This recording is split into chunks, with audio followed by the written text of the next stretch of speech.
recording and everybody's admitted in. No joke, we're ready to start, right? So happy April Fool's Day to everybody. Anybody have a good trick played on you yet today? We gotta, Daniel, you gotta do something to fool these guys, all right? All right, so Daniel, let's get going on with this. Next slide. I'm not going to read through this. Just remember, anything that you learn or hear about that involves you calling or doing outreach to people, you need to make sure that you're following TCPA. Really good tool if you don't know before you call somebody, if you should call somebody. Reach out to Grant. Grant's happy to provide you guys with scrubbed lists of TCPA friendly call lists, so that if you want to call and text people for cold outreach, he's probably one of the greatest resources. Well, I shouldn't say probably. He is the greatest resource that you guys have for that stuff. Okay. All right, next one. April birthdays. Tim, Bernice, Bernadine, Dree, Makiba, Robert, Nina, Netsuko, Michelle, Diana, Emma, Rocio, Robert, Bruno, Wendy, and David. So we have lots of birthdays, right? Today is Tim's actual birthday. We sing him happy birthday, but he's not here, right? So Bernadine, she is here, but she's not in here yet. So when she comes in, make sure that you wish her a happy birthday. Okay.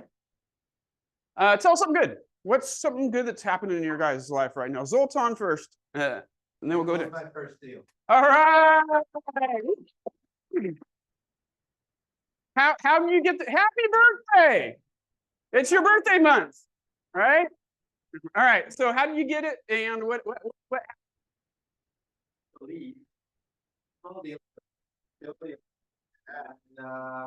I have my house, actually my personal house, on Furnish Finder opportunistically, and it was a fire victim couple that was sent to me, and it was not the right fit for them. But since they were there, and I was talking to them, I figured out that they might put themselves off. There's a $3 million loss, and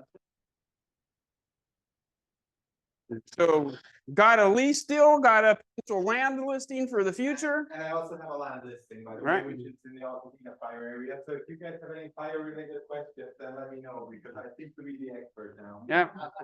Zoltan coming out hard and fast. How long have you been in the business? 3 months. All right. So what you do early on shows up 90 days later. Cool. What's your something good? So engrossed with Zoltan's information you forgot.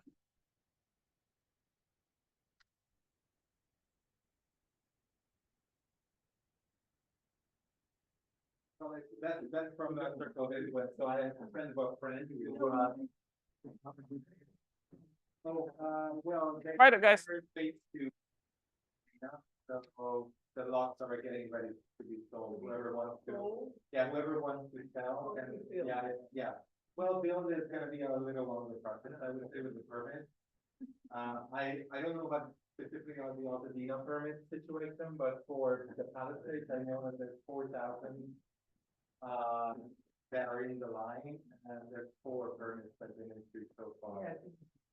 So it will take a while for people to rebuild. So it's probably easier for them to sell and to sell somewhere else.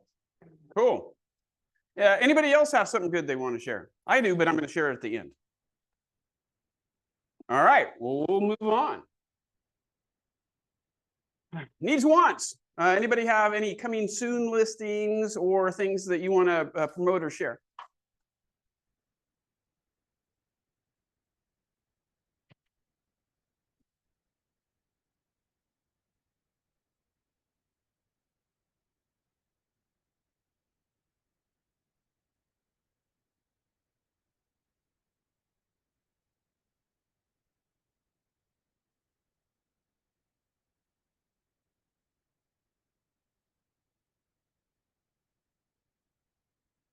Right.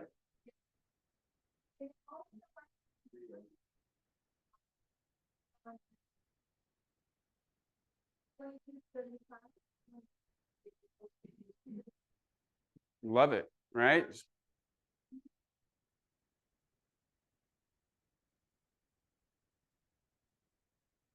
Okay, cool. Awesome. Anybody else? If anybody knows somebody for the Albany election, I just listed it. No, I haven't listed it yet, just signed the listing agreement. So it's a 5,500 square foot, the smaller lot. We're selling it for $495. It's a lot of burn. It's completely clean, so there's no burn. Very good. It's ready to be built. Awesome. All right. Any other ones before we go? Anybody in Zoom land don't see anything in the chat box on needs and wants there? So let's go to the next. What? Okay, so Bernadine and Michelle are on the call now. So we want to make sure that we wish you happy birthday for your birthday month. All right. Oh, thank you. All right, cool. Thank you guys. All right, Daniel. This was actually the last one, so we forgot, I think, maybe to put a new one in here. But there is actually a Zig Ziglar quote that I read this morning that I thought was really good, right? And I'm going to paraphrase because I don't remember it completely off the top of my head. But basically, it said something along the lines of a poor salesperson sells things, a great salesperson solves problems, right? What does that mean to you guys?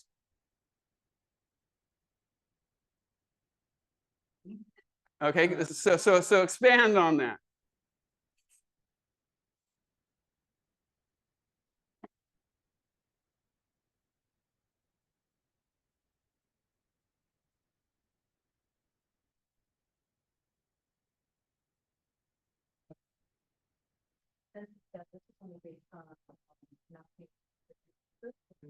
So they're not very easy to communicate with. Yeah. And I was referred to that family. So we're in escrow right now. There's so many different issues going on. The occupants, people there, they're all people. So it's a very delicate situation, working with the family, working with the family, and working wonderful community. It's been very challenging, so I find myself putting myself into that position of being, trying to transition them into the understanding of the actual situation, which is my thing is problem solving.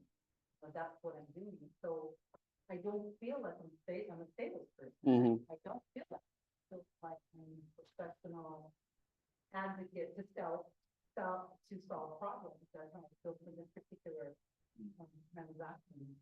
No, I love that, right? Not it, but it can be done, and you just have to, you really have to focus on that and think out of the sales persona box and think about what would I do for my parents? What would I do for my grandparents? And that's what it's all about. It can be done.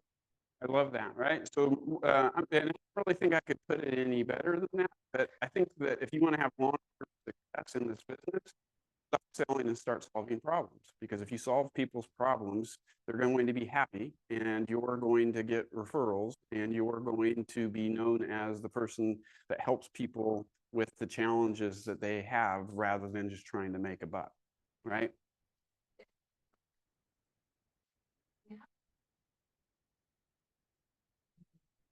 Actually solve problems, because we can find ourselves in legal problems ourselves, but we have to guide them down the path to help them solve their problems. That's what it's all about, especially when there's family involved, like mortgage, all these different things going on. We cannot take that responsibility, but we can be the happy person and the compassionate person to guide the family and the, our clients down the right path. I mean, that's what we should be doing versus being so aggressive in sales. Yeah, that's an important point, right? Because we're not there to basically make the decisions for our clients. We're there to find solutions to their problems so that they have the information that they need to be able to make their own decisions, right? So great point to bring up. All right. So even though we had the wrong quote, we still got a good little mini mastermind out of it. All right. Daniel, next slide. We have a lot on tour today. Daniel, give us the highlights of the ones from the office. Okay, so you guys, it's mandatory that you guys go and visit the 30150 Palos Verdes Drive West to visit with the Ha Group and check out their amazing listing. Is that a new one that you guys? Still closed. Okay. Closed and we, I feel like it's not closed and we're home. Okay, so. Yeah, we closed for the last 4 or 5 weeks. Yeah, once you find out, maybe text Daniel and then Daniel can send a blast out to everybody. That way, if it's not going to be a go, then he could let everybody know. Okay. All right. Lot to see today, though. So make sure you go out and learn your market. Daniel, next slide. We're going to the one and only Sean, your only home warranty for South Bay, right? And she's going to share some good tips with us. And let's give her a big hand for breakfast. I'll get to it. Hi, everybody. Hope everyone's having a good day. My name is Sean Perfect. I'm the area manager for the South Bay for First American Home Warranty. I like to remind everybody that my cell phone number is on the front of the brochure, so feel free to call, text, email if you have questions regarding policies. I just want to take about my favorite time of year. Outside, I really wouldn't suggest maybe door knocking today just because it would probably get blown all over the streets. It's a little windy. The weather is weathering. But spring is my favorite time of year, not just because it's my birthday, but because it's what says rebirth more than spring. You can rebrand yourself. You can restart all of the tools, all of that you have let fall to the wayside. You can bring those back to light. You know, I have been suggesting more marketing and more door knocking materials than ever. Just again, the weather's so beautiful out. People are outside. Again, it is a good time to be doing that. I also dropped off some open house surveys for you guys. These are great. These will help provide and gather information from people viewing the home. It does ask for their information so that be able to gather that. This is also good evidence that you can give to the sellers at the end of the open house that you have gathered from people. You can give this to the seller and show actual evidence like, hey, maybe let's declutter the kitchen a little bit, whatnot. These are just lots and lots of ideas. Please feel free to reach out to me if you guys have any questions regarding home warranty. No home is exactly the same. So when you guys are ordering the policies, please reach out to me. Don't leave it up to escrow. Escrow doesn't really want to be responsible ordering those anyway. And that's all I can offer you for today. And thank you for having me, John.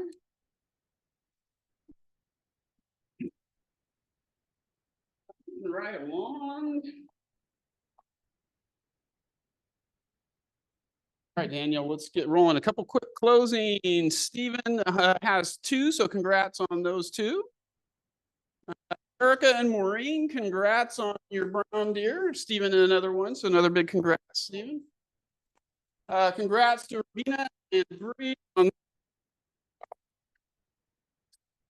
a double dip in here. Sandra's here, but she must not be in the meeting right now, so she's probably too busy getting some more listings to roll. I know, Michelle, you're at home. Congrats to you and Sophia. Now, Michelle, really quick, while you're on there, is this Sophia's first closing? Yeah, it is. We're super All proud. right, It was so a probate listing as well. probate listing on your first deal, man. That's pretty awesome. So just let Sophia know when she comes back to the next meeting. We're going to grill her on this, on all her advice on how to handle probate listings. I will let her know. Yeah, we're going to work on her specialization. I'm doing it right now. Cool. So, yeah. Maureen and Erica on fire. So congrats on that one. And then Lori and David on Height Road. And then Robert Taylor and David Schwartz on their closings as well, too. And then Young and Sung, congrats on your closings. And then I think this is the last one. I'm starting to get out of breath on this. Natsuko, congrats on your closing for Cove Crest. Okay. Stephen, you want to tell us a little bit about Paseo La Cresta? Oh, okay. This is a huge, huge piece of property. With a tenant hall and swimming pool is beautifully done. It was built in 2000. And the seller is asking the original 8.5, we got to 7.95. We did receive an offer yesterday and the price still very far apart. So, okay, so there's still time, right? So call all of your people that love to play tennis. They get their own tennis court, right? Really, really great. So make sure that you have anybody that's in that price range to contact Stephen to get a look at this property. All right, next one, Stephen, you want to tell us a little bit about Ocean Terrace? I know that this is I had market for, originally they were asking 8.5 and then went to the auction. And the auction didn't work out, so the seller canceled it. So we put it back on the market as a regular sale. okay, cool. And you got a nice price improvement. So make sure you go and take a look at this property. It really is great. Okay. Next one, Stephen, want to tell us a little bit about 26 Ocean Air? I'm going to make you get out of breath now. Very nice guest house. Guest house was built in the 80s. And so everybody love that guest house. Guest house is 1,000 square feet. The main house is about 2,000 square feet. So total about 3,000 square feet. It's one level. The main house probably needs some updates, but it's a huge piece of land, half an acre, all usable, kind of ocean view. Yeah, we didn't operate before, but it didn't work out, so we are still available. I love it. What gets better than having an ocean view on half an acre and a place to stick your mother-in-law, right? So, all right. Next one. Maureen, tell us a little bit about Via Valmonte. Well, right? She's excited. So. Oh, tell us about it. Oh, she can't tell us about it. But just keep in mind, very motivated, we have to sell this. So it's 5 bedrooms or 4 bedrooms. It has a tanami, like a Japanese from Kyoto, the straw mats, and it's a really incredible room, but it could be a bedroom as well. So it has 3624 square feet. It's one of the biggest lots there, 14,000. Not all usable, but there could be ADUs, which he inquired about. Let's see, it's just it's a very unique home, very unique. It has great views, especially from the primary room, and show it. Don't look at the price, just show it. All right. So just make sure that you keep watching this one, because according to Maureen, there might be a little price improvement there too. All right. Next one. Tom, is Tom on the Zoom? I know sometimes he is. Okay, so he's got one on Walnut Street in Torrance. It's 2332 square feet, 2-car garage, built in 1964, listed just a hair under 1.3. So if you have somebody in that neighborhood, in that price range, make sure you reach out to Tom. And then Rubina has a property in Redondo Beach. Looks like a townhome or a condo, just under 1,500 square feet. It looks like it's 3 or more levels, 2-car garage, and that one's listed with a price improvement of just a little bit under 1.2. Okay. Lauren has a unit on Ocean Crest in RPV, a little over 1,000 square feet, 2-car detached garage, and listed at $669,000, which is a really good deal. And then Marlene has a new one too. Marlene's really gotten on fire lately, right? It's on Western Avenue in Torrance. This one is a hair under 1,000 square feet, 2-car detached garage, probate listing, just under $650. And then Bree has one in Grand Terrace, about 1,800 square feet, 2-car garage, townhouse, listed at roughly $555. This one's in Grand Terrace, California. Somewhere near 215, right? All right. And then Young has a property at 1155. Young, you want to tell us a little bit about your listing on Grand Avenue? You're good? Okay, I'll tell a story for you, Young. 920 square feet, 1-car attached garage, built in 2008, a nice little condo. Lease for $2,900. And that's it for the new listings. Did anybody get a listing that didn't make it, that they want to promote? Yeah.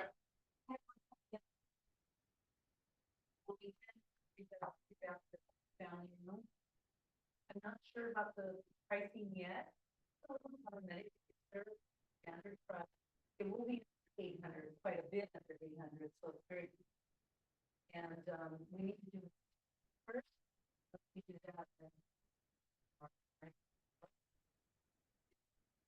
Love that. Right. Let's bring an offer to Maggie. All right. Okay, Daniel, let's hit the upcoming events. This Thursday, we have a really great class that's going to be here. Richard Chung, who's one of our top agents in the Long Beach Market Center, does a lot of stuff with role play and scripting, or I can't use the word scripting, dialogues and conversations, right? On how we communicate and we talk with our people. So he does this science of sales class, and you're going to learn a lot of techniques to increase your conversion. Richard is a master at this stuff. So I don't care how much experience you have in the business. He's really, really good. He's one of the best that I've seen in being able to know what to say, how to say it, and overcoming objections to convert clients. Make sure time block out of your day to come and see Richard. Anything you want to add to that at all? I mean, I know you've seen him do this class before.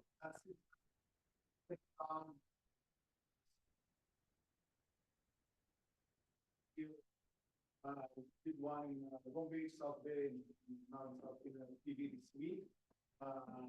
It's also like a preparation for, they're going to be some kind of a contest that is doing for the entire region as well. Script off, role play off, whatever you want to call it, it's all good. It's, you know, it's a top producer who's coming here to share with you what they're doing and it's working well for them. So just enjoy and have some pizza. Yeah, lunch is going to be served, so you get to food and you get to learn and hear from somebody that has the really great conversations and how you can apply those things to your business. Okay. So in person only for those of you on Zoom land, you're going to have to come in on Thursday. Okay. 12 to 1:30. Cool. All right, Daniel. Eva, you want to tell us about your Twilight open house that you got coming up?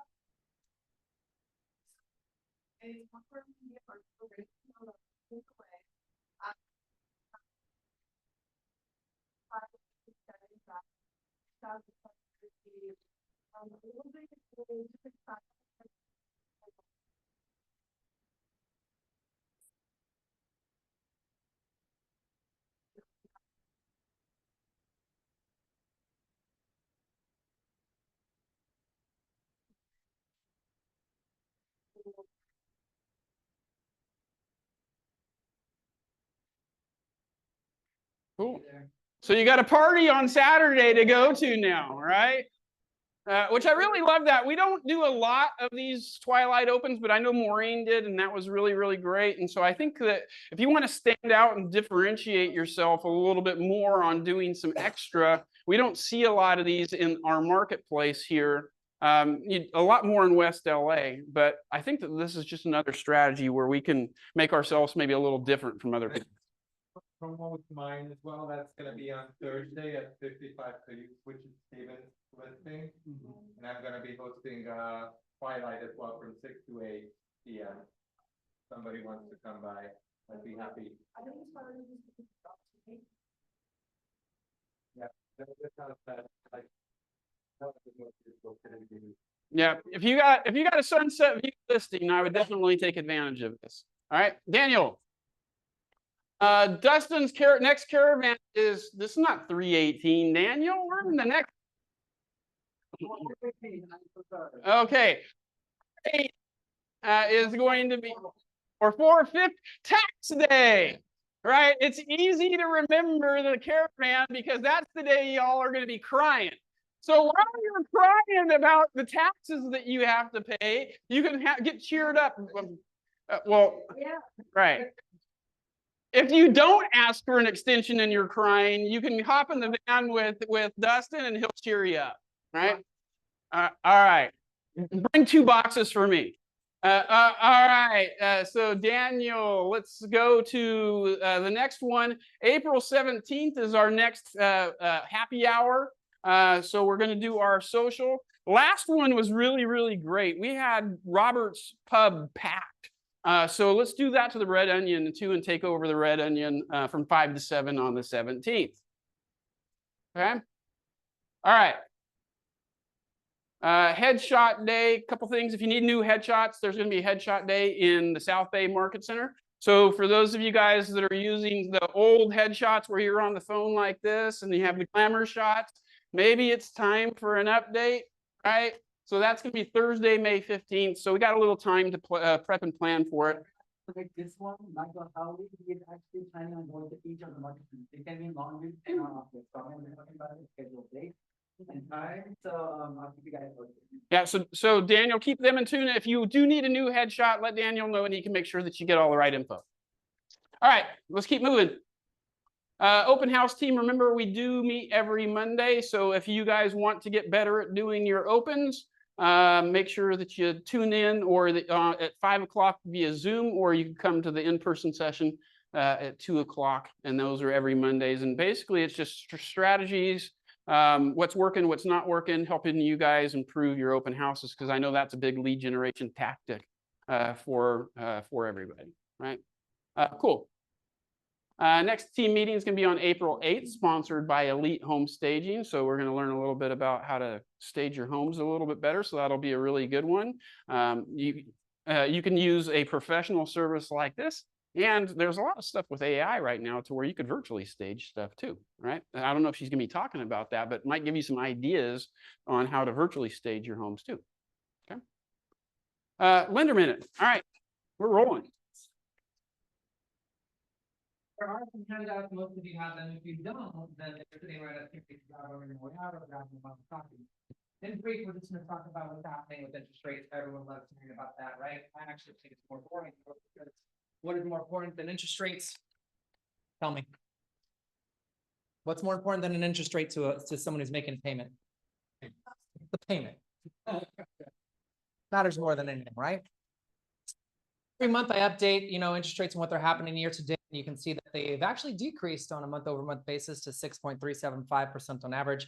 If you're looking for VA, buyers more importantly are looking for FHA. We're actually seeing a dip down into 5.5 range. You remember, 30-year fixed interest rate is held by a house for how long? How long is someone paying on a mortgage generally? 5 to 10 years, right? So we follow the 10-year bond market to help us with pricing, right? And when I was speaking with you guys this week, I talked about some of the things that are unspoken, right? Your actions speak so loudly, I can't hear what you say with Trump and what he's doing with tariffs, how I think that's going to help influence interest rates coming down, right? You guys remember that? Yes. I know, it's like drinking water from a fire hose. We've seen a lot of flight to safety out of the stock market into the bond market. This morning, it broke a 200-day average. This is great. This means that there is really a floor, the new floor to be discovered. It hasn't yet. And new interest rates will continue to come down. So that interest rates come down like 0.25%, that means it's another 1.5 million people that can qualify for the purchase of a house, and just really opens things up for your clients, especially as we're walking into the spring season, right? It's a busy time for us seasonally. And so on the backside, the reason these flyers are always laminated is for you to share in your buyer presentations or your seller consults, and just a great, I think, piece of information to have. Now, what I was really with you guys about this morning was how to read a DU. How many in here know what a DU is? Maureen knows. Who knows what DU is for? That's great. Okay, $5 lottery card to you. I got one sitting on my chair there. Okay, so DU stands for desktop underwriting. Of the that you guys have says garbage out. Why does it say that? Is because the DU is only as good as the information that you input. If you guys wanted me to have your dog qualify for a mortgage, I can do that. Not a problem. Because it's just a matter of how I enter the information into the system. I was being sarcastic, but it's actually real. I can make anyone qualify for a mortgage in DU. The problem is that then you have to verify everything that you entered into there once you're into underwriting. So when you receive an offer and you get a DU, you see just approve eligible at the top. And for consideration, I would say, can I borrow yours for a second? For sure. I would share with you that just because it says approve eligible does not mean that they are. So I highlighted all the things that you should be looking at on a DU, whether or a seller. If it's not me pre-approving your client, you definitely need to take a look at this. Most importantly, I think I want to share with you guys page that'll take up the entire meeting this morning is a cheat sheet on everything that I circled and what you should be looking at. Because again, you're not going to remember everything I'm telling you while I'm standing up here. But in summary, I can share with you guys in this DU that in the upper eligible for the camera. But it doesn't mean that it is. One thing that most agents don't look at is how many times has the DU been ran, right? Right-hand side of the top, you can see it's 3 times. If it says more than 5 times, you guys, do you think that should be a concern? Definitely. Because you entered information and it spit out that it doesn't work, it's not approved. So then you can massage, you can manipulate some things till you get an approval. We've seen some DUs that have 11, 12, 13, 14 different times where it's been ran. Definitely a red flag, and you should be then asking for a cross qualification with your lender. Me, of course, right? Now, I don't get anything out of cross qualifications. What I do is make sure that the loan officer who pre-approved that buyer has forecasted for any potential breakdowns and avoided them while looking for other opportunities to help make the transaction smoother for you and your seller.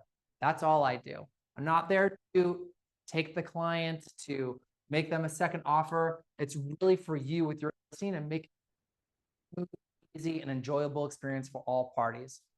Fortunately, in this industry, a lot of people just like to jam it in and we'll figure it out once we like to do if you're truly trying to make it smooth and easy for yourself.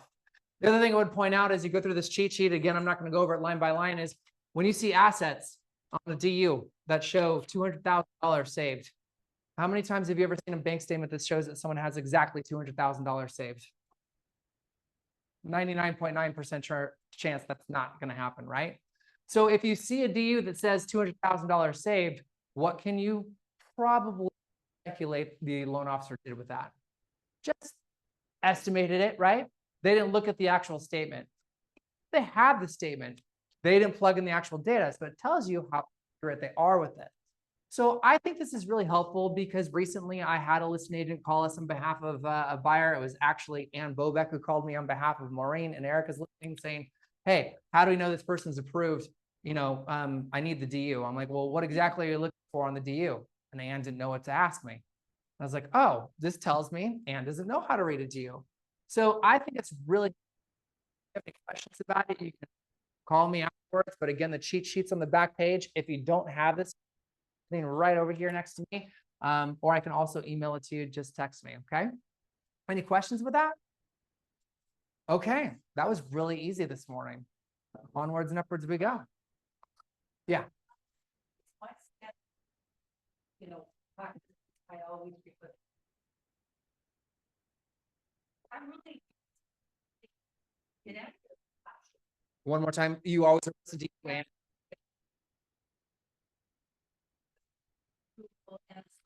Letter, pre-approval letter, because you know, sometimes you'll get these pre-approval letters that are not fine. Yeah, even having a signed pre-approval letter means nothing. What you're really looking for is the size 2 font on the pre-approval letter. It says, Mr. and Mrs. Smith is formally approved, subject to looking at income, tax returns. So what you're really wanting to look at is when was their credit report ran, right? So I'll tell you guys, between us girls in this room, that if I run your client's credit and then you've been helping them to make offers on a house repetitiously, it happens sometimes for more than 90 days, right? Sometimes it takes us 5 or 6 months. You guys want to know something I do that no one's ever called me out on in 15 years since I started this? I white out the date on the credit report so that I don't have to run it again. After 90 days, it's not valid anymore. I white it out and I submit it, and guess how many listing agents have called me out on it? 0. If the credit, they're not checking. So if a credit report's more than 90 days old, it's no longer valid, right? If the assets are rounded off, that's not a good thing. If you're listing a condo and someone's making an offer, did they make sure, you know, are they submitting an FHA offer where they don't know if that's FHA approved? Like, these are things we want to, you know, talk about up front. I prefer no more than 60 days. I don't even go 90 days. So I want current sweep of funds. I want current credit, whatever current DU approval, current pre-approval. I don't like anything over 60 days. So It's actually 90 days. Anything over 90 days but- is fine. No, really, don't. do right out. No, if you see whiteout, if you don't see a date, then that's when you want to inquire. But 60 days old is not invalid. 91 days old is invalid. think that's what the request. I'll get them, you know, to 90 days, but I always try to request 60 days. Just to kind of be proactive. Sure. But so then really, what do we want then? I mean, we don't. What you want is a pre-approval letter, and then you're gonna call the loan officer and see if they answered the phone. If they don't answer the phone, that tells you something, right? Then you're looking at a bank statement to show the name of the client, the amount of assets they have, and that the statement's within 60 days. And then you're looking at a DU. So a DU is gonna tell you all the things in the cheat sheet that I shared with you. And from there, you can call your amazing, trusted in-house lender partner with you, and then do a cross qualification if something looks wonky on the DU, or if you just have a suspicion that something's not right. Happy to do that for you. Yeah.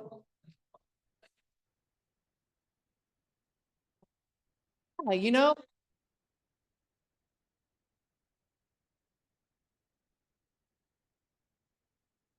right, and you'll say, before final consideration to accept your offer over others, I need you to cross qualify with Dustin Sanders and his team. I'll then send out the instructions to the loan officer. I'll include all agents, all parties. These are the items that we need. If they don't respond within 24 hours, and then you're calling me, asking me, well, did they respond? If they don't respond, I'm not going to chase them. You shouldn't either. It gives you, or at least it gives you a sign of how they move, right? Where you know, when working with me, it's now. We want to close in 14 days. So great question. Cool. All right, guys. All right, guys. Yes. Yeah. And now you have a cheat sheet. All right. Moving on. Next section. Really quick. Mega Agent Camp is going to be in San Antonio this year. QR code there if you're interested. Tickets start at $9.99. They usually go up after a certain date. I don't know the exact date yet. We'll get that for you guys for next meeting. But really, really good opportunity to network and learn from some of the top agents in the industry. All right, now this brings me to my section. It's going to be really, really fast. Do you still need that QR code? Okay, Daniel, make sure you get to the information for Mega Agent Camp. So I'm going to go through this really, really quick, and it's not going to be nearly enough time. So it's going to be a teaser because we got Jeff, our broker, here, and we want to make sure we dedicate more time for that for him.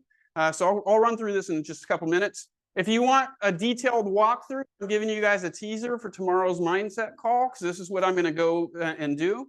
I built something for you guys, so this is my something good to share. And so what I built for you guys is a really easy way to market your listings without having to necessarily be an expert. Daniel, you're going to be my typer because I don't want to type. Scan this QR code. Now, actually, before you do that, disclaimer, basically what I built out GPT. And in order to use custom GPTs, you have to have the paid version. So this isn't going to work if you don't have the if you're not paying $20 a month. If you're paying $20 a month, you can use custom GPTs. That's what this is. I actually built this in about 15 minutes drinking a cup of coffee this morning. But I want to show you really quickly what it can do, and then we'll turn it over to Jeff. If you got any questions, I'm not going to answer them. You got to be on the mindset call tomorrow. Okay. All right. So Daniel, click the link so we can show them what this does. So I created the listing marketing assistant. It will create marketing assets to help promote your new listing. So this is like super easy. Daniel, click sign up or log in, or click the login down there. It doesn't have the login. So let me log into mine real fast. Let me just log into mine real fast. GPT.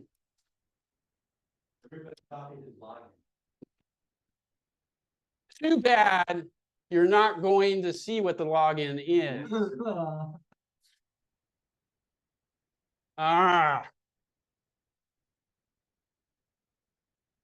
Oops. Oh, yeah, I have his Google password.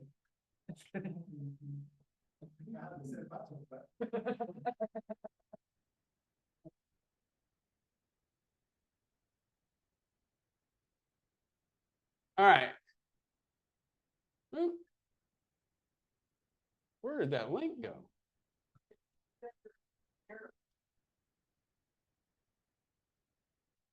That is weird. Go open up that slide deck again here real quick, Daniel. What? The Google Chrome. No, I'll just go with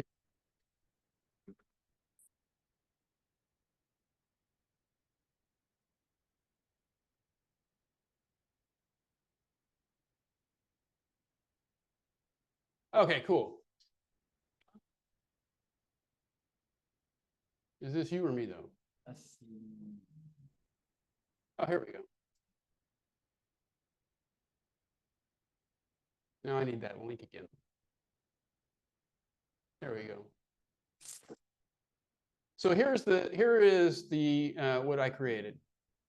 All right, so if you go to this link after you're logged in, it says start marketing your listing. It's going to walk you through what it needs.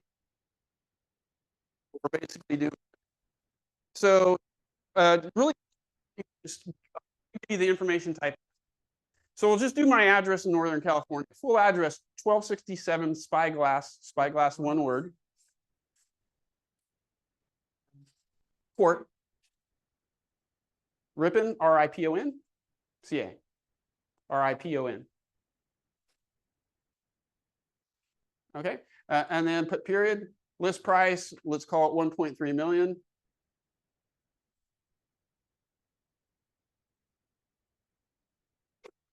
A period, number of bedrooms, 5-bed, 3-bath. Square footage, we'll call it 3,500 square feet. Lot size, let's just put half an acre lot.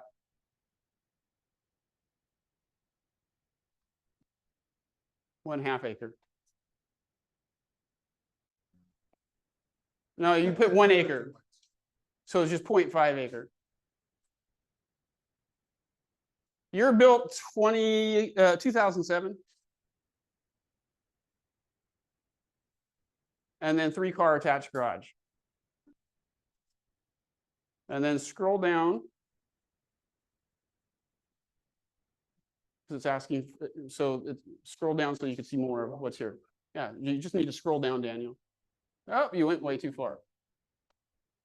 There you go. Just keep scrolling down so we can make sure we're answering everything it asks for. And it's a single family home. Yeah, scroll up just a little bit.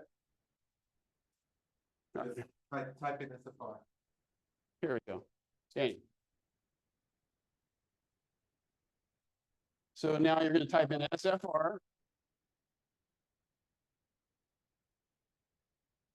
And then we'll skip the interior highlight as far as that goes, because we don't need all of it. And then just put outdoor features has a swimming pool.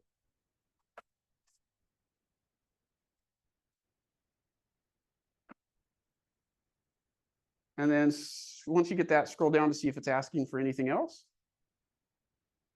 Keep scrolling, not too far. We'll leave out the school district and marketing preferences. But the one thing I do want to put into marketing preferences is, do you have an ideal buyer persona in mind? Who am I trying to target with this property? If you know, cool, enter it in. If you don't know, say create buyer persona for me, right? And then it'll actually create marketing materials that's going to attract the most likely person to buy your house. What? Could be, right? And then once it has this info, it's going to deliver all this stuff. So Daniel, scroll down, show them what they're going to get. MLS, listing description, flyer, postcard copy, social media posts, a 4-week marketing calendar, a video walkthrough script, an email blast, a buyer persona if you asked for one, and then a printable marketing checklist and timeline. Click enter.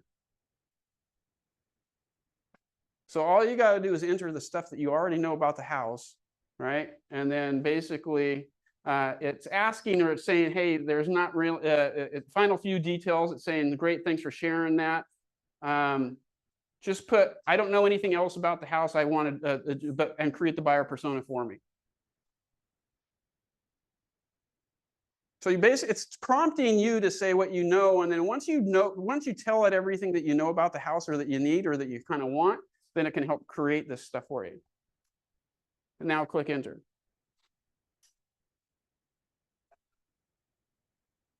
It's going to take a second because it's actually going to generate a lot of stuff. Okay. There's the ideal buyer persona. So it's telling you the demographics, right? Daniel, scroll slowly. the things that they value, and what their motivations are, right? And then it's going to incorporate that stuff into the marketing. And then if you keep scrolling that down, it created a MLS listing description for me, right? That targets those particular buyers, right? And then what you should do for a flyer copy. If you keep scrolling down, Daniel, we're not going to explain all this today. They got to show up tomorrow. So just keep scrolling down. Oh, it's still processing this stuff is why, right? So I don't want to take too long on this because we got Jeff to go over. I'm going to show this tomorrow.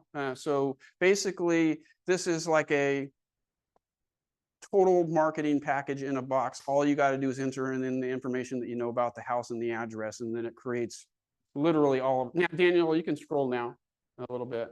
There's your social flyer. There's your social media posts with emojis already built in and hashtags. That one's for Instagram. That one's for TikTok. This is for just listed to your database. If you keep scrolling down, Daniel, 4-week content calendar of what to post on social media, what to do each week.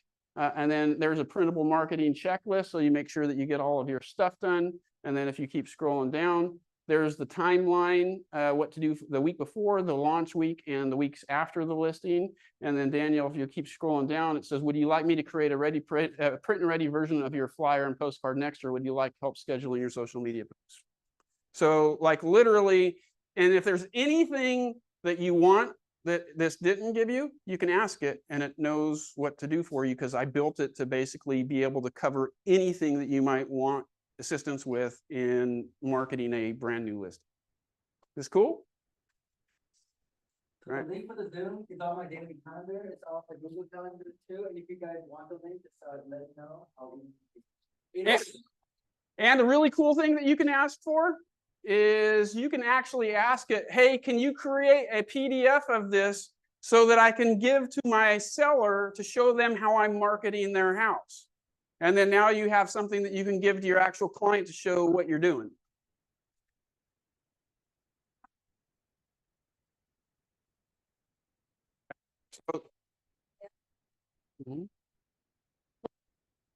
Guys, if you want to learn more about this, be on the call tomorrow. So without any further ado, I'm turning it over to Jeff, our broker.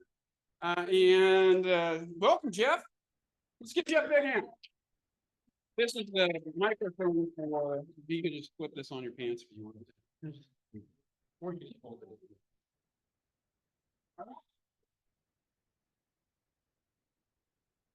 By the way, he didn't put one of my things in there. I got a new listing and it's right near the freeway. So I think if you put in ChatGPT, it'll say only market to the hearing impaired and to doctors who sell hearing aids, or to my wife who can't hear and won't admit to needing a hearing aid. So anyways, glad to be here. Didn't think I'd ever get here with the traffic, but I'm here. So some of you call me, some of you I've never talked to, and that's not necessarily a good thing, but it's okay if nobody ever calls me, but I don't want you to get in trouble. Don't want you to get in trouble. So this is more of a Q&A, but I do want to bring up one thing where I get a lot of calls on leases. Leases. A lot of people are confused on leases. Of course, the first question is, why are you doing them? So, by the way, John, do you have are you allowed to do property management here? Okay. So where should I click? Okay. Well, that's not going to work. So anyways, I'm going to hold it. So the first thing you have to ask is, why do you do it? Because you can get in a lot of trouble because we're not supposed to be doing property management. It's okay to do leases if you stay with the lease thing. So how many of you have done leases? Okay. So how many of you have helped the landlord or the tenant when they move in and they say, do you have a plumber? Do you have a contractor? Do you have something else, or having problems with this? Can you contact the seller for me, or the housing provider for me, or whatever? How many of you had those kinds of questions? Okay. Yeah, I want the truth. This is a safe environment. The DRE is not listening to us, nor would I call them. Okay, so as soon as you do that, it can be interpreted that you are practicing proper. You show the property. If you're representing the tenant, you just send the application package. If you're the housing provider, you'll probably type the lease. You might help them where the money is sent. Once that deposit goes to them, once they move in, finished. Anything else is property management. So you want to be careful with that. That's all. You guys are going to do what you want, but you just want to be careful. Is it hard to say you can't do something? You're not supposed to do something when you're talking to a client. Yeah, come on, really. You know what? You want to be the good guy, right? The line when you're at a license violation. And something goes wrong, they do bring it in. John really likes lawsuits. Loves it even more, you know? So, yeah, but you'd be surprised what people sue over. Also, you're going to do this. Do you know the new rules regarding security deposits? Has everybody read the FAQs on security deposits? Basically, forget about the exceptions. Basically, it's one. So the question always comes up, well, you know, it's a $5,000 rental. They have a $5,000 security deposit, but we got a pet. They want $500. We got keys. We got HOP things. There's another $1,000. We want to make it $6,000. No. No matter what you call it, it's the same thing. Now, there are some exceptions where you can go up to 2 months. You can read about that.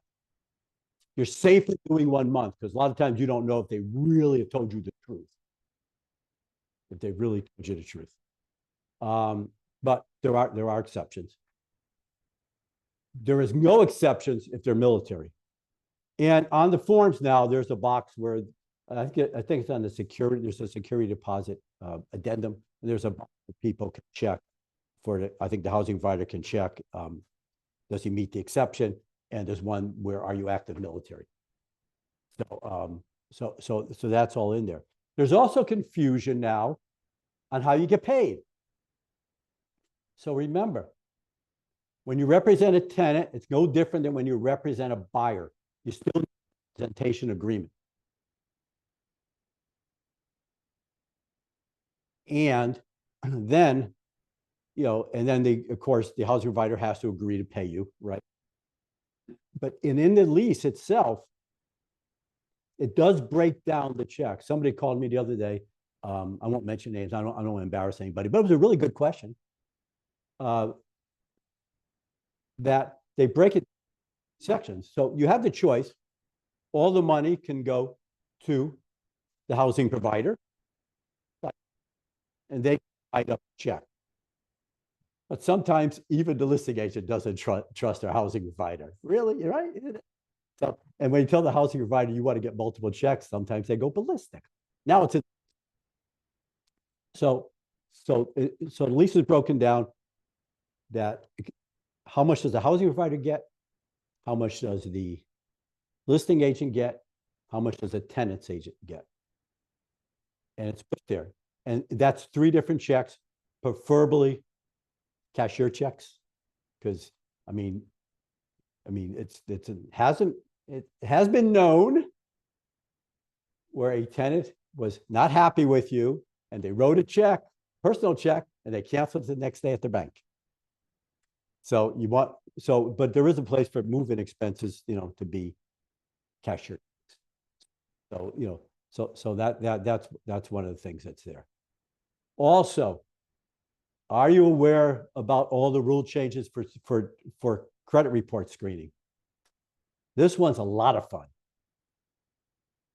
So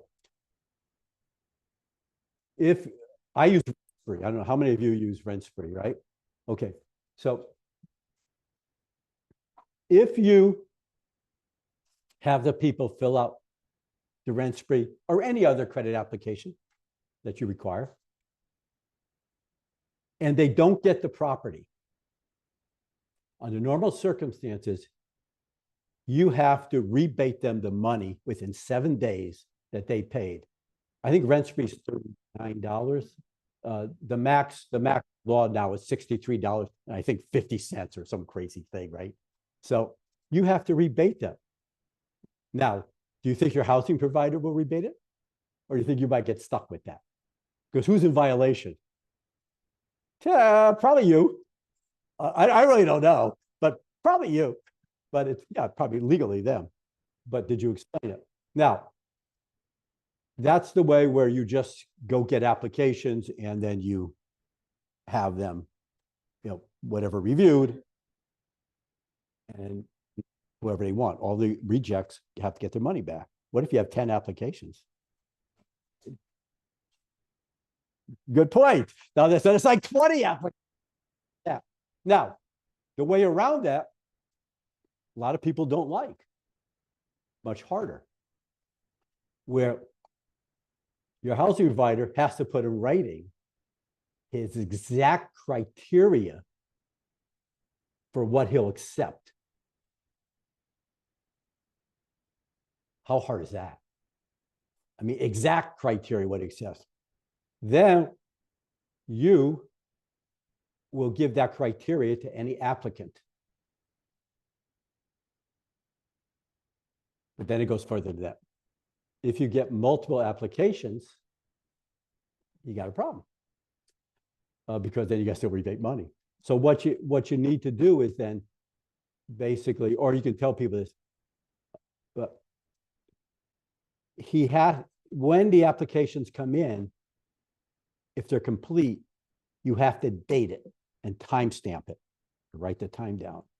They must accept, let me put under capital letters, must, underline it 3 times, unless you like fair housing violations. You know, they're probably a lot of fun. They must accept the first person that meets the qualifications. No ifs, ands, buts. They must accept the first one that meets the application if you do that criteria. So none of that is easy, no matter which method. So here's the one I've come up with. Use it if you want, don't use it if you don't want, okay? There's no right or wrong to this. I've told my team now, let's go back to the old days. Sometimes old days are good. And let's just get the CAR application form, right? No credit report. Let them fill out the CAR application form. Ask whatever else you want, whether it's if you pay stubs, if you want bank statements. You don't always need bank statements unless you're self-employed. There's other criteria you need, okay? Besides the credit report.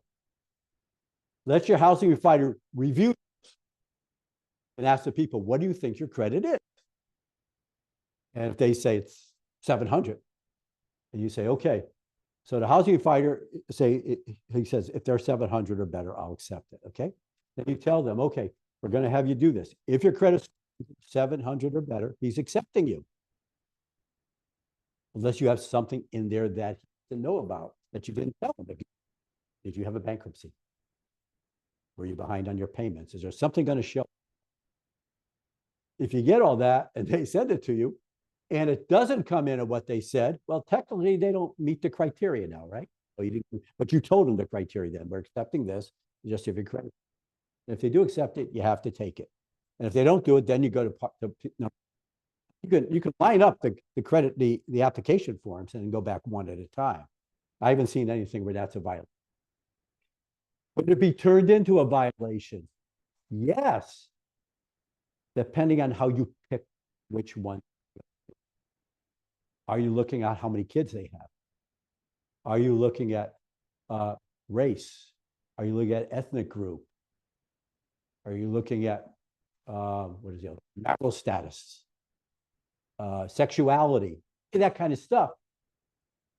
You could be accused. So think about it really strongly if you really want to get involved with rentals today. Is California a landlord, which we're not supposed to say word anymore, a house, say, you have to all the years. Is it a housing provider or a friendly state? Okay, so if you want to chase those, you can do it with your license, but you can also chase listings. You know, it takes just the same amount of time. So now, if you have a client, you just sold them a house and they're going to rent it, you probably have. If you have a long-term client and they're moving and they're going to have interim rent, and you sold their house and they're going to have interim place, you have them. A family member and their long-term clients, you probably have to help them relationship. But do you have to? If you want to, go ahead. I'm just saying, just read up on it. You can go into the legal Q&As, you know, on zip forms and check that out. Yes.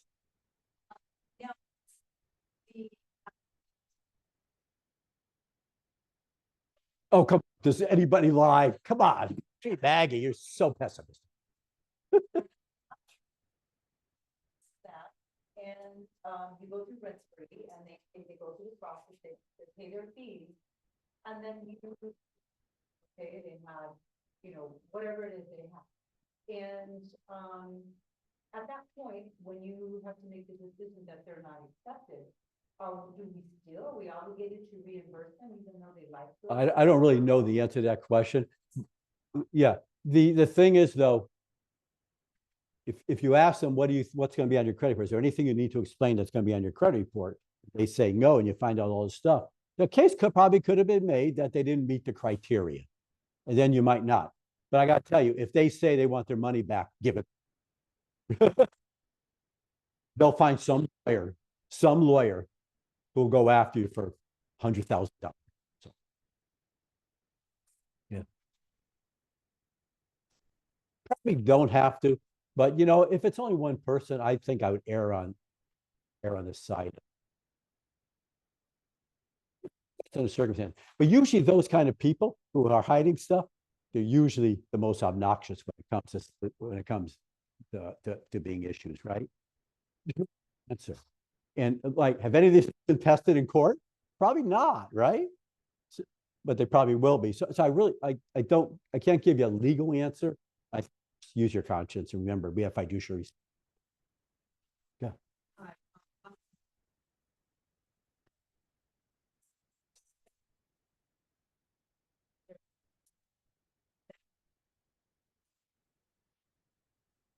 I think I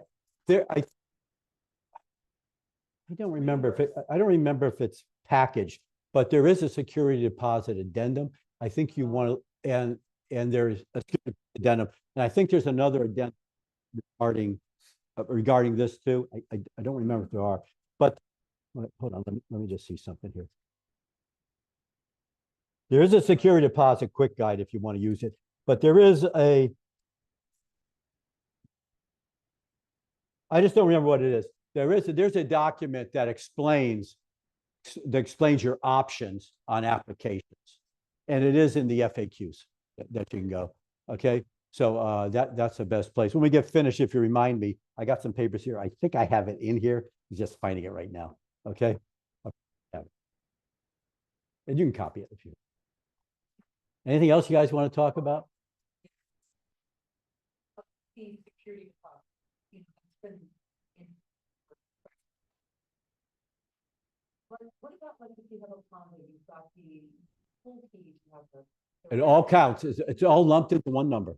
Oh, you can break it down if you want, but the max can't be more than the 1 month unless they meet that exception, which has to do with how many rental properties do they have, you know, things like that. It's 1 year or over 1 year. I don't think the security deposit has that in. Okay, you may be right. Yeah. Yeah.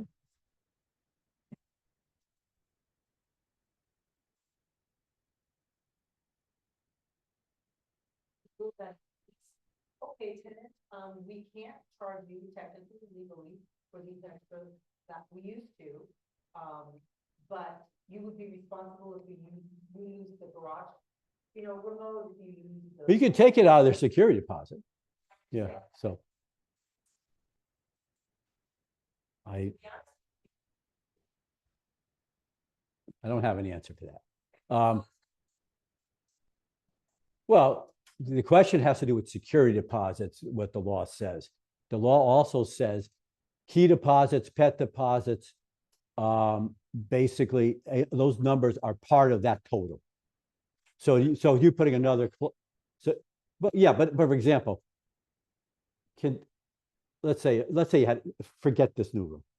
Let's say when you have pet deposit, forgetting whether it's a pet or a companion animal or whatever you want to call it, there's 3 versions, right? So, and people usually ask for $500. Is the average damage more than $500? It's the same thing. You know, basically it's part of the price of being a landlord. Really, it's just part of the price. If you have a month security deposit and it's $5,000, can people sometimes do $10,000 or $20,000 worth of stuff? Yeah, and so let's take it one step further. It has to do with the move in, move out form. Effective today, I believe. You have to take pictures. I think July 1st there's another one that comes in, but you want to have pictures and anything else. So if there's any damage or when you go in, you want to take pictures of the place before you do any work, and you then have the work done. And then you take pictures of the work as the work was done, and then you have to send them the copies of the invoices and everything. But what I read last night was interesting. You can't charge them for, I love this, for professional cleaning. I don't know why. Lieutenant, in your security for the security deposit, you can't charge professional cleaning. Does that mean you could charge it for non-professional cleaning? I don't know. I just don't know, but the place is supposed to be in the same condition as when they came in. But cleanliness is a thing that nobody can explain. I mean, I've had my wife, I don't care how clean it is, she would still re-clean the place. Okay. Like a lot of people. So, yeah. Does that make a difference? It used to make a difference, not anymore. Yeah. It doesn't make any difference anymore. If you want, I got the thing in here if you want me to read what the exceptions are, but yeah. But it has nothing to do with furnished or unfurnished. Well, here, if you want fairness, then you need to go to Sacramento. I don't think CAR came up with these things. These had to do with the new laws that were passed in Sacramento. Yeah. I'm sorry. Well, no, it's, let me remember that. I think it's forgetting about the price gouging rules right now. I think you have to look at the cost of living index, which you have to research. I think they do it twice a year. And you can find that CAR publishes that. So you have to find the cost of living index for your area, which I think is probably by county. Then you can add 5% to it, but it can't go over 10%. But in some areas that have city or county laws, whichever is more restrictive. The same thing has to do with, there's a little battle going on now. NAR came up and said, I may have this backwards, but either way, you'll get the point. NAR said you have to have a buyer representation agreement, if I'm right, prior to showing properties. And state of California came up and said, you have to have a buyer representation agreement before you submit the offer. Or I could have it backwards. It doesn't make any difference. What you have to worry about, which one's more restrictive? The California one only goes to the DRE if you're in violation. No big, not necessarily a big deal. Could be. The NAR one or the more restricted one could have to do with lawsuits, but the NAR one has to do, you could be sued. The California one is that it's a violation of DRE rules. So you want to do it as soon as possible and prior to writing the offer, and you probably want to follow the NAR one, because there are attorneys still looking for lawsuits. There are going to be more lawsuits on this. So you want to follow it. Now, it could be you have somebody who calls you and says,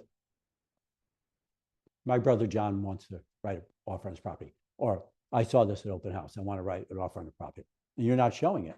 So technically, you don't need a buyer representation agreement for 3 months or anything. But you haven't shown the property, which is fine. You can do the PSRA. I always get the initials backwards, which limits you to what, 3 properties, I think, something like that. But that you can use right away. And you can put that, what I've done is I've put that with the offer, because I haven't shown a property anyways. So I put that with the offer, or you can send it to them first, have them sign that, which is probably better, and then you write the offer for them. But if you, now this is going to be really pissy for you. If you're a listing agent and people do not show you any evidence, you can't ask. Technically, they don't have to show it to you anymore. But if they don't give it to the escrow company, and then they say to go get it later, the escrow company technically doesn't have to pay them, because the seller doesn't have to pay them, right? Because the stuff has to go in. But if I'm representing a buyer, I don't want to even take chances on that, because remember, every office and every company has their own compliance, forgetting about what the agreement says. So if I'm representing a buyer, have the document, send it in with the form. It's going to have a lot more power in paying you than if you just tell them a number and they don't know whether to believe you that that's what's on your form. No, well, just say, you send the offer, you send the offer over to him, and you have an offer, right? And it says you want 2.5%, but you did not send a document with it, right? You're allowed to, you just don't have to. You're allowed to, you just don't have to. So if he doesn't have that document, he may or may not trust you, right? And he may tell the client may say, well, I haven't seen anything here, I'm going to pay him nothing. Or I'm not going to pay him 2.5%, I'll pay him 1%. Because there's nothing signed that the seller sees, right? The seller doesn't see what goes to, doesn't care what goes to escrow company, that comes later. Somebody could have backdated it. So for me, and you don't have to do this, but I try to have a full package. The more stuff you have, the less counter offers you get. No, it doesn't say you're not supposed to. It doesn't mean they can't. I don't think it means that they can't. But you're just better if you're representing a buyer, send the form. If you want the money, send the form. Why take a risk? Why take a risk? Yeah.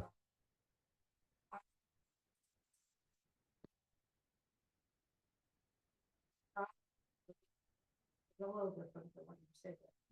And we countered at a lower rate. And they countered back at the rate they wanted. And we came back and finally, the realtor said, our company doesn't allow us to go less than 2.5%. And I'm not gonna take anything from the buyer. So I said, well, this is like why we're in a lawsuit, the NAR, and then they tell me the exact same thing. That this has nothing to do with him. But it doesn't have anything to do with NAR. Basically, every broker could have their own policy on fees. In other words, your broker here, well, that's me, so I wouldn't do this. But your office here could have a policy. I'm not saying they do. And technically, they could have a policy. Or let's say Compass could have a policy, or EXP. They never do anything right. So I hope it's not being taped. So they could have a policy, or the agent could have a policy that I'm not going to work with anybody unless I get 3%. There's nothing illegal about that. The buyer or the seller doesn't have to accept it, and they can hire somebody else. So it is a negotiation. And if you're representing a seller and the buyer's agent comes and says that we're not going to accept anything less than 2.5%, fine. We don't care what you accept. This is what the seller is offering. So take it to your client. If the client wants to buy the property, we don't care what happens. It has nothing to do with us. The buyer can pay the difference. You can waive it. Makes no difference to us. Right?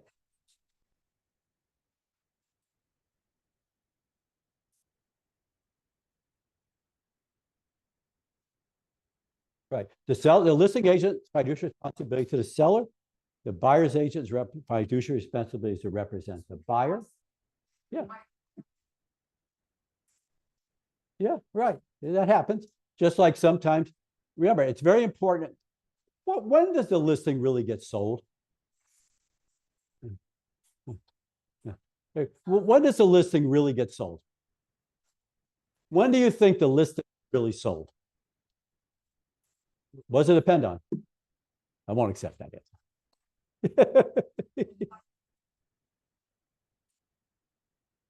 Okay, on the market itself. Okay, that's one answer. There's some truth to that. What else do you think? When it closes, okay, that's when it definitely is closed. Anything else? Here's my thing. You've sold the listing depending on your listing presentation. How you set your listing up with the seller has a lot to do with whether that listing is going to be sold. If it's overpriced, you just take it and walk away, or you have a conversation of, okay, so they know maybe it's overpriced, but we'll test this and da, da, da. But when it comes to compensation, do you really spend time more than just 30 seconds and show them the form? Do you spend time to explain to them how this works? And then, yes, Mr. Seller, you do not have to pay anything to the buyer's agent. Right now, we're just negotiating what the fee you're going to pay me for listing the home. So we're not even going to discuss what you're going to pay to the side, but we are going to have a conversation of what's going to happen. And you go over the different options. You can pay them zero. Now, John, this is my seller now. John, what do you think will happen when they come in and want some kind of fee and you say zero? I don't care what he said. You can say anything. I said, do you think there's a chance that if you pay zero? Now, if you pay zero, it means that, just make sure it's not my wife calling. If you pay zero, it doesn't mean that you think there's a chance you might lose the buyer. Well, maybe. Okay, then maybe you want to pay, but we're not going to decide today. So, John, does it really make any difference to you? Supervision, bear with me, John, what the number is that they ask for, or does it make a difference what your net comes out to be? And then shut up and see what they say. Then the conversation could lead to, well, what if they give me a full price offer and they want 2.5%, but I want full price? Well, John, there's no rule that says you can't go back above full price. And we'll say it's $1 million home, I can do this in my head. And 2.5% is $25,000. So then you can go back and give them a counter offer, accept what they say, and give them a counter offer of $1,025,000 if you want. John, do you also think it could make a difference of how long your home's been on the market?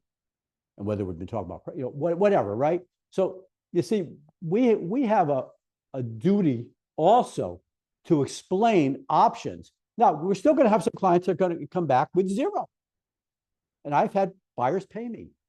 But you have the same conversation with the buyer when you have your buyer consultation. You have the same conversation with them. Talk about, right now, we're only talking about what I'm going to be paid. Now, there's a higher percent. Let me just finish the thought. No, I won't forget you. But there's a high percentage that they will pay me. There's also a percentage that they may pay zero or they pay something. Now, we've gone over all your financials. So I usually already know the answer to this question. So if they pay, if they pay zero or something a little bit less, are you okay with paying me the differential? You probably will work with them no matter what they say, but you at least have them on record to say, go, you know, Jeff, you want 2.5%, I'll pay up to 2. Okay. But if you get 2.5, great, you know, whatever. Or you change it to 2. So these are conversations you want to have. Now, possibly in the example she gave, where that agent probably said the wrong thing, maybe he never had that conversation with the buyer.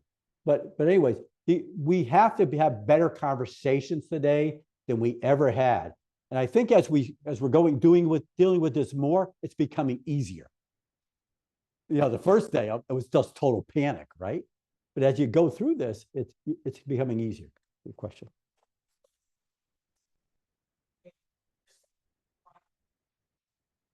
It depends how you word it. Yeah. No, no, you don't get in trouble for that because it's your obligation to explain it. Yeah. And you can explain it similar to what's on the buyer compensation addendum, or I don't know if it's called buyer compensation, but that addendum, remember that addendum is attached to your listing agreement. It's packaged with it.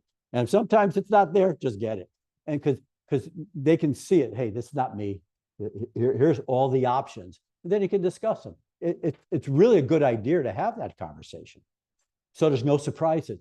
And you'll be surprised how many clients still say, I just took one. He says, I'm gonna pay 4%. Okay, 2% each side. Okay. You have a problem with that? I said, I don't have a problem with that. But just so you know, we don't even have to discuss that other side right now. All we're discussing is this. But I already know what he's going to do, right? Okay, he was pretty emphatic. He had an agent he worked with in the past. And that agent said, I won't accept that. I only work for 4.5%. Now, this guy's talked to a number of agents already before he ever called me. A lot of his buddies, because he's out of the area. He was out of the area. And he worked the guy, and he wasn't that impressed with him. And the agent said, I want to show you, I want to meet with you. I want to show you exactly why I'm worth it. But he was arrogant about it. Now, first of all, he could have just taken the listing at 2.5% and give it 1.5 later, right? Or just took the 2 and whatever. Was it worth that fight? And that's a decision you have to make for yourself, right? We don't dictate your commissions. It's your money more so than our money. So that's a commission. So he's going to get nothing, you know. And he might have had a chance to double end it after the first weekend. Probably not. That we had very few showings, but you know, you never know. Any other topics you want to talk about or anything else? I'm an open book, guys. And then if I give you the wrong answer, you can blame me.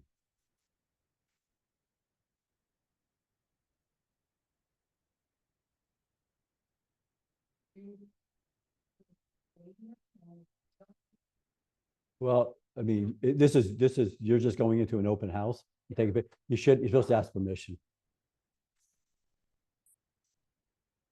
No, if they give you permission, you know, because some of the people, let's see, on the I think it's on the MLS form now.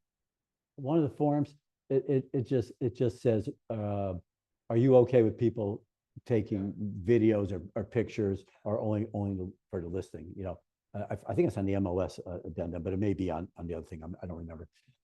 Yeah, right. So we're not excluding the MLS. I'm talking about for people viewing it. There's a box you can check whether it's okay for them to take pictures. But you should always ask. Now, in reality, if there's a lockbox on it, you're the only one there. Yeah. But you know, taking the pictures people use most of the time, not all the time. Most of the time are pretty good. Your pictures don't do anything better unless you're doing a video walkthrough for your client who can't be there, right? Then they can see the warts. Yes.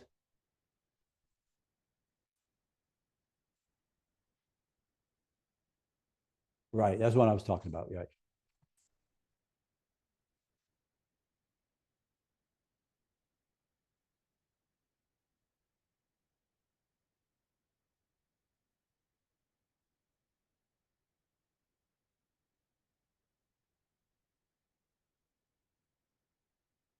Okay, so let's go into that. There's two things here.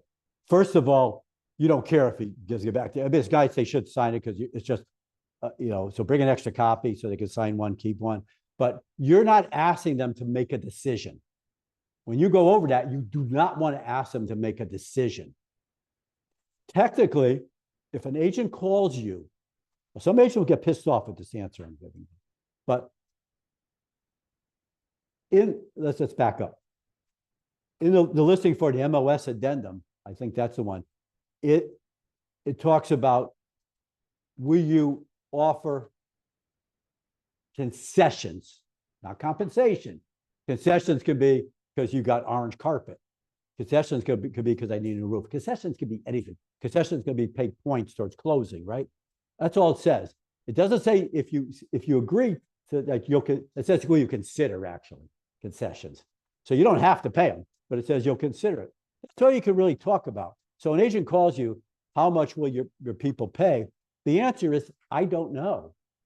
But they did say they would consider concessions. And even if the seller said, you know what, I'm willing to pay 2%, 2.5%, 3%, whatever the number is, how do you know that's true? What if the offer came in $100,000 under asking? Do you think their answer would change? So if you gave that answer that they would probably do 3%, 2.5%, again, whatever it is, and they come with a really low offer, and they come back and say, I'm not paying you anything. Now you look like a liar, right? They're not going to trust you. So the answer is, you know what? All I can tell you is they're reasonable people. We've had a conversation. I don't know exactly what they'll do. A lot depends on the offer, but they did say, and we put it in the MOS, because you can check that box, right? That they will consider concessions. So just write up the best offer you can and just give me the form of what you want. And let me see what we can do.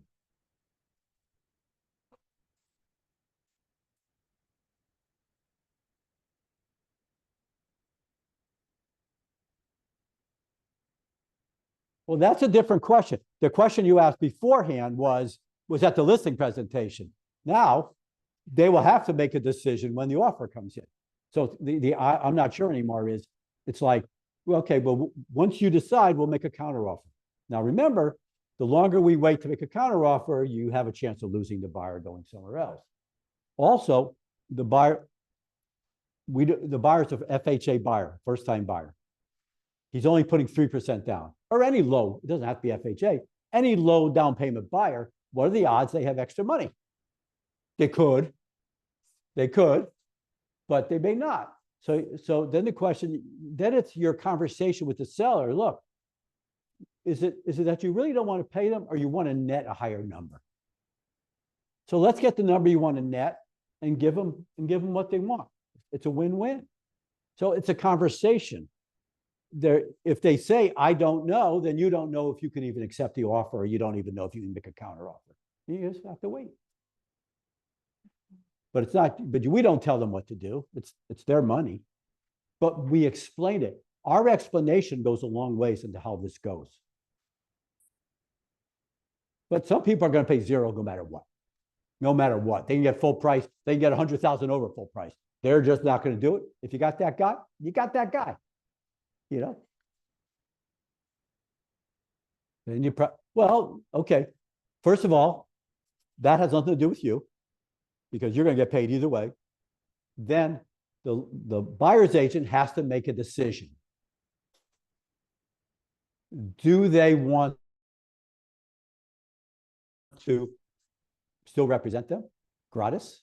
Or do they want to send them to you to represent them as unrepresented? They have to do a new form and make sure you put the non-broker affiliation there. Or if the buyer's agent is really thinking advantageously, the people came back with an offer, and maybe the offer just says, we're not going to pay that compensation. Or maybe it has some other stuff in it too. Then the conversation from the buyer to the buyer's agent is, okay, why don't we just go back and raise the price for the compensation and see what happens. In most cases, you can get something. right? And remember, and this is hard if you're only selling one sale a year. Our duty is not to our commission. Our duty is fiduciary to what's in the best interest of our client. So you find ways to make it a win-win. And it's a very, very rare buy. And you should already know if you're going to have the situation and a decision if your buyer's just not going to pay you, and if he's not even willing to put it in the price of the house. At that point, you have to make a decision you want to represent him, right? And has anybody here ever represented a buyer for free besides me? Voluntarily. I mean, I didn't because of a situation. There are situations where I've represented a seller for free or a buyer for free. There was a situation like I knew the guy was in trouble, didn't have the money, I was able to afford to do it. I had things where I remember I had one seller, I probably sold he and his family like 10 homes. And then there was a financial situation.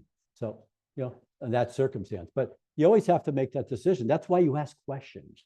That's why you have consultations. So then if you have consultations, you never really get into those issues because you already know the answers. Yeah.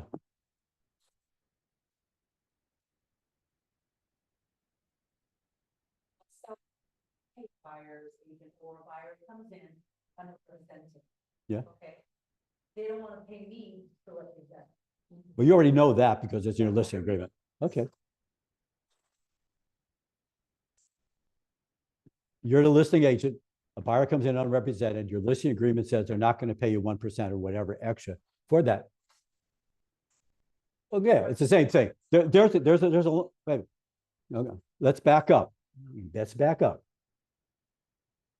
The line item says for an unrepresented buyer, you'll pay the listing agent X. It could be 0. It could be 1%. Okay. It could be 3%. It could be any. If they're not paying you anything, you still go through the offer with an unrepresented buyer. The buyer, you don't write the contract for the buyer. He's unrepresented. You give him the no broker or NBA, whatever it's called, the no broker addendum, non-representation addendum.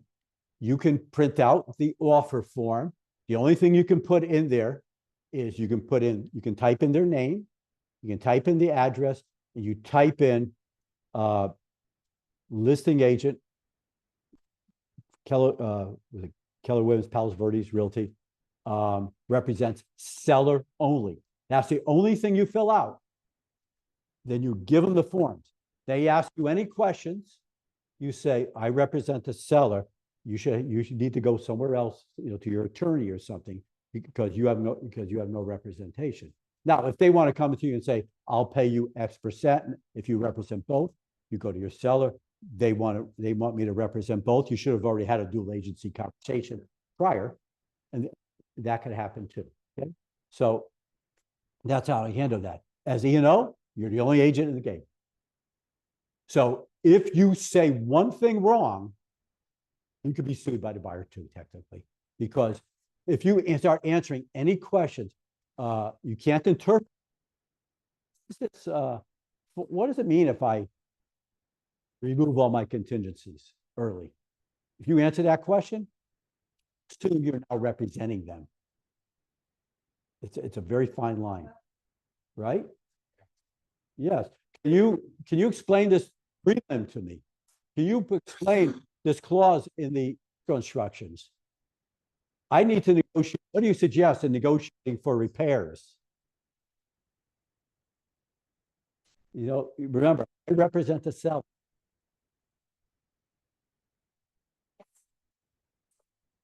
It's not that great, but it's hard. It's different. I know. But does it automatically mean, part of the conversation is, you can have, should a seller accept an offer from an unrepresented buyer? Okay, you would say no. Anybody else? Would anybody else say no?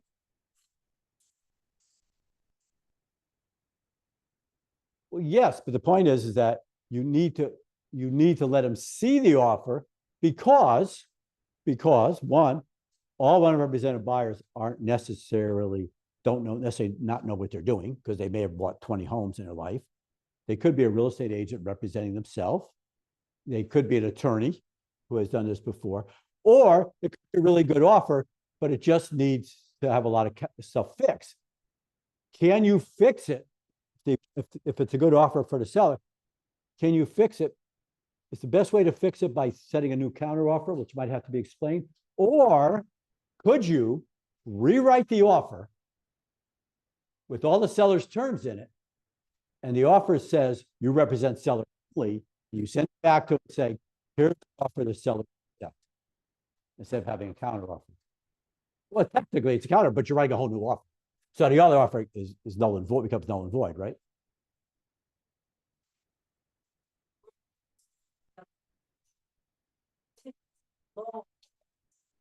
Yes?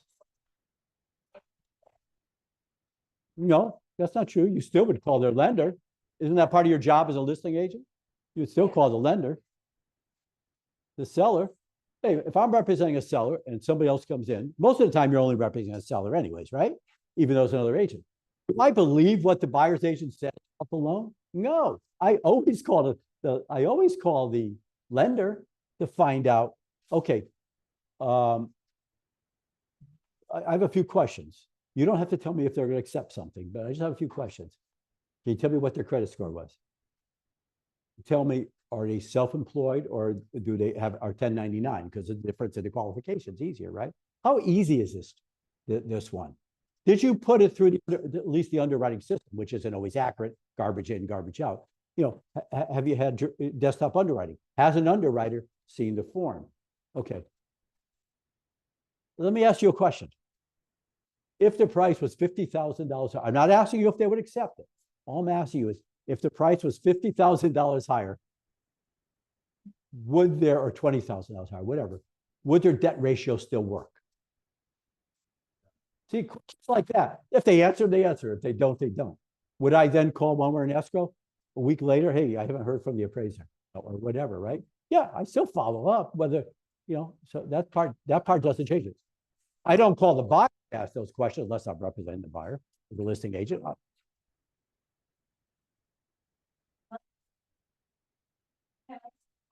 Your contingency, your this, your inspection, your this, your that. I don't know. I think then you're representing them.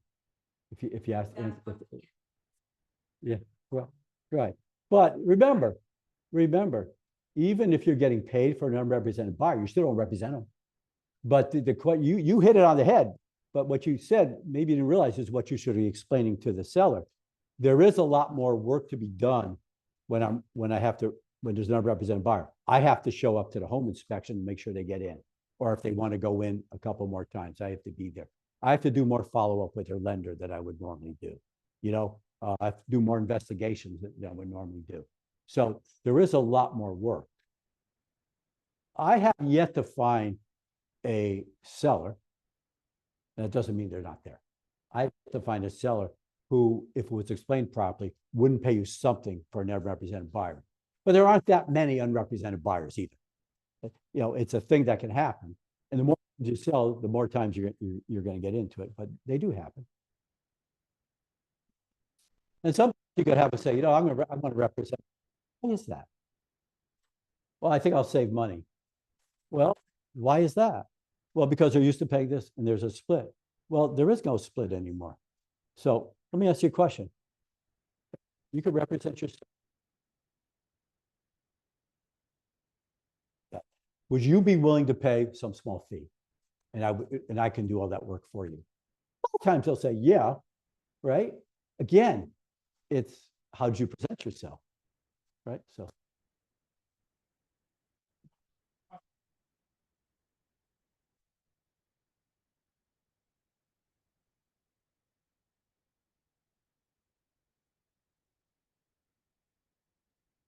You mean there's roads closed in LA County? I can't believe that. Yes.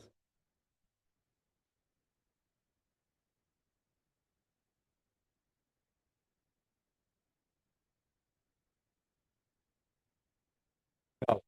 You can't put it in the remarks. You can't put it anywhere. You can't talk about that. There was a very creative person. who had a house that was listed with a huge yard, a lot of lawn, and they had a six cut into the landscaping, and the drone took a picture of that. Yeah, that was a violation. No, you can't say anything about it. All you can say is in the box that's checked, you will consider concessions. That's all you can say.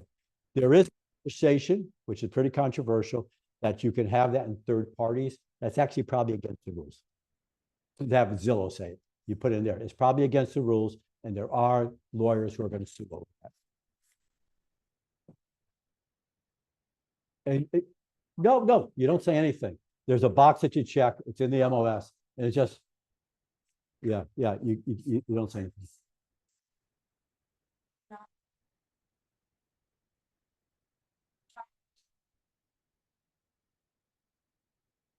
Okay, let's get this clear.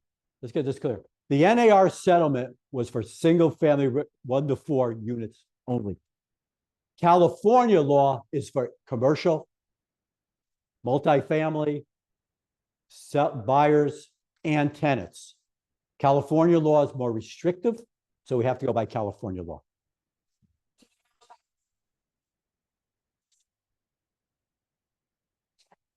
You know what I've done to make it simple for leases?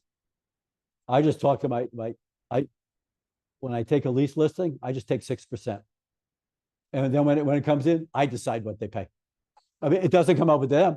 And I just tell them, if the other agent wants to pay, something, I'll take care of it. So, because it's just easier. On leases, it's just easier. Yeah. Another question? What was up? I'm not sure. Oh, maybe. She beat you to it. Not often. But yeah, I have a bad back too. It's hard to make the drive. But yeah. But I usually answer my calls fairly quickly unless I'm in a meeting or something. 9 for 9. 412 5333. 5333. 412 Jeff. Yeah, 412 Jeff. Yeah. So, or if I'm on a date with my wife, or Tuesday evenings is usually dinner with grandpa. Take my grandkids out to dinner. I don't usually answer for those times. And I usually don't answer calls before 9 a.m. and usually after 8 p.m. So yeah. No. So. Any other questions? Any topic? Okay. Thanks. Yeah. Okay. Let me see if I have that form that I was looking for. I think it was on it was on yeah, it was on the wait, but hold on, let me just see if I find this one form that I said. I probably left it at home. I knew I printed it out. That's security deposit. Yeah, you want a copy of that? Just give it back to me. Wait, this one's probably here. There's 2 different ones. No, just give me my copy back. Belgium. No, you can make copy and just give it back to me. The credit report that you say where I need to. Is the credit spirit? What? You say that to research the FICO score. Oh, as far as having to give money back, the screening fees, I apparently left that at home. I left that at home. Yeah. The cert say, hey, I'm gonna give you 4%. 4%. But the buyers again, it says keep it 4%. So is it obligated for me to mention to the buyer say, like, hey, I offer you 1%. So the rest of them you take care of with your buyer. Can I say that, or is it? I think if you're changing it, I think you have to disclose it. But if they're giving you 4%, they're giving you 4%. But if you want to give 1% of that to the other side, I think that's something you need to disclose to the seller. No, well, escrow, of course. But you'd probably need to disclose to your seller. If you're giving that to the other side, you need to disclose that to the seller if you're doing this, if you're doing this commission. It's different if they want $10,000 for a roof repair, and your seller says, I'll pay 8, maybe you want to contribute 2,000, that's different. But if you're paying it for commission to the other side, you probably need to disclose it.